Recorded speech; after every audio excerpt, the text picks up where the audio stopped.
Orang-orang besar tidak pernah mau membela dirinya. Para ulama jarang membela dirinya, tapi Anda perlu membela ulama. Misalnya kita punya guru misalnya. Lalu ada orang memfitnah dia, menghinakan beliau. Ngomong beliau seorang guru akan diam. Karena beliau memilih besar mulia di hadapan Allah. Tapi kita sebagai murid kalau diam nggak punya cemburu dong. Nggak punya cemburu, termasuk pemfitnah besar ini.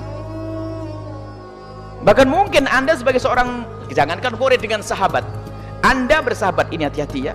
Anda punya sahabat, tak taunya sahabat Anda ini ternyata difitnah oleh seseorang dan ngomongnya di depan Anda. Anda tahu yang benar, tapi orang lain berbicara yang tidak benar.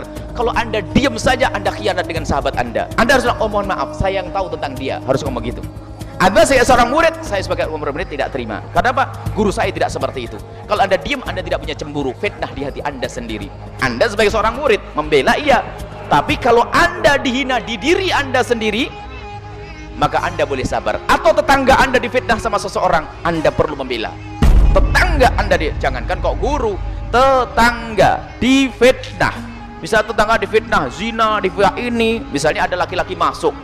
Contohnya heboh sak kampung, wah ibu janda itu datangi laki-laki zina dan sebagainya. Anda tahu bahasanya itu adalah adiknya atau bukan sepupunya, adiknya atau pamannya. Anda wajib jelaskan, bu bukan, itu saudaranya. Saya tahu, wajib. Kalau Anda diam-diam, berarti Anda merelakan dia difitnah, maka Anda bagian daripada dosa. Ini babnya. Hati-hati, jangan menyebarkan aibnya orang, mencemarkan nama baik. Kalau orang yang dicemarkan, Anda boleh sabar. Tapi kalau Anda melihat nama baik seseorang dicemarkan, maka Anda punya kewajiban membela kehormatan seorang muslim. Karena seorang muslim ini, jika seorang muslim adalah harkat martabat Islam itu sendiri. Ini harus Islam difitnah, seorang ulama difitnah. Ini kita harus membela dong. Ulama difitnah, kita wajib membela. Kalau beliau sendiri, dia mungkin tidak memberi jawaban apapun. Mungkin dia memberi jawaban karena dia ngerti kemuliaan di hadapan Allah yang beliau cari, karena beliau orang ikhlas. Tapi kita sebagai murid, sebagai pecinta beliau, wajib membela. Ini harus difahami. Dan mungkin ulama tersebut melarang, jangan. Iya Syekh, ya Kiai, ya Habib, ya Ustadz, Anda melarang kami.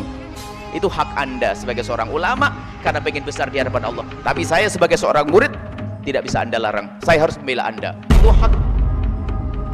Itu hak, harus begitu sebagai seorang murid. Jangan gurunya direndahkan, dicaci, difitnah dan sebagainya, diam, berarti iman Anda juga nggak ada. Karena apa? Ini menjadi sebab permasalahan adalah di saat sudah tidak ada kecemburuan kita kepada saudara kita, sahabat kita, tetangga kita, guru kita. Nabi Muhammad dicaci, diam saja. Nabi memang tidak marah di saat diolok. Lihat, kan Nabi dimarah, Nabi diludahi sama seseorang. Lihat ceritanya. Nabi diludahi oleh seseorang. Nah, ini Anda kemarin beberapa waktu yang lalu menulis, Nabi saja dimarahi, dicaci maki tidak marah, kok kenapa ikut marah? Oh, dia dungu dia. Nabi memang kalau dicaci tidak marah karena zatnya Nabi yang dicaci. Tapi kalau sudah Allah, agama yang dinodai, marah. Nabi kalau dicaci diam saja. Tapi kita mendengar Nabi dicaci, kita harus marah karena iman kita. Kalau kita mencaci Nabi kafir, melihat orang mencaci Nabi, kok kita diam, munafik hati kita. Al-Quran, lihat, Al-Quran mulia, nggak ada yang bisa merendahkan Al-Quran. Ya'lu wa la yu'la alaihi. Selalu tinggi Al-Quran, tapi ada orang merendahkan Al-Quran, lalu kita Al-Quran kapanpun, sampai dan dimanapun tetap mulia. Biarpun dihinakan oleh seseorang tetap mulia. Nggak perlu kita ribut-ribut. Oh, dungu. Dungu, Al-Quran dihinakan, kita wajib membela, karena itu urusan iman kita. Adapun Al-Quran tidak ada yang bisa menghinakan. Biasanya ini orang salah di dalam memahami makna ini. Semoga Allah menjaga guru-guru kita, ulama-ulama kita, agama kita, menjaga kaum muslimin, dan semoga Allah menjaga lidah kita sehingga lidah kita tidak mudah menggunjing seseorang, tidak mudah menfitnah seseorang, tidak pernah menjadikan orang itu nama baiknya ternodai gara-gara lidah kita.